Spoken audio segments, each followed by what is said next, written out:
আল্লাহ কওরির কথা আজকে শুনবে না।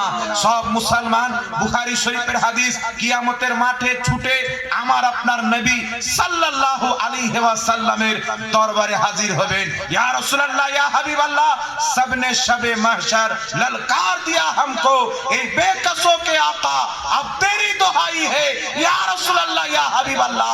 এই কিয়ামতের মাঠে সবাই দরবার থেকে ফিরিয়ে দিয়েছে, শেষ ভরসা হচ্ছে আপনি। আপনি যদি তাড়িয়ে দেন আমাদের কোনো রাস্তা থাকবে না।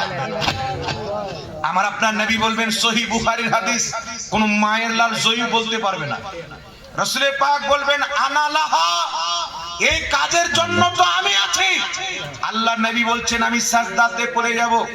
চিন্তা করেন, পৃথিবীর মুসলমান যেখানে ছেলে মেয়ে বাপকে চিনবে না, বাপ ছেলেকে নয়, মা সন্তানকে নয়, সন্তান মাকে নয়, স্বামী স্ত্রীকে, স্ত্রী সন্তানকে, কোন রিশতা কিয়ামতে কাজে আসবে না, কেউ কাউকে চিনবে না। দয়ার নবী মুস্তাফা নিজের প্রত্যেকটা পাপী উম্মতকে চিনবেন। আর শুধু চিনবেন না, আল্লাহ কোরআনে বলছেন, ইন্না আতাইনাকাল কাউসার, নিশ্চয় হাবিব আমি আপনাকে কাউসার দান করেছি।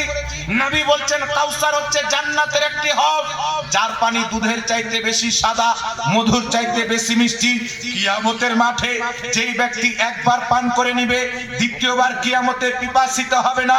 নবী মুস্তাফা বলছেন, ওই কিয়ামতের মাঠে আমি ওই হাউজে কাউসারের পানি জান্নাতি পেয়ালাতে করে আমার গুনহেগার উম্মতকে পান করাবো।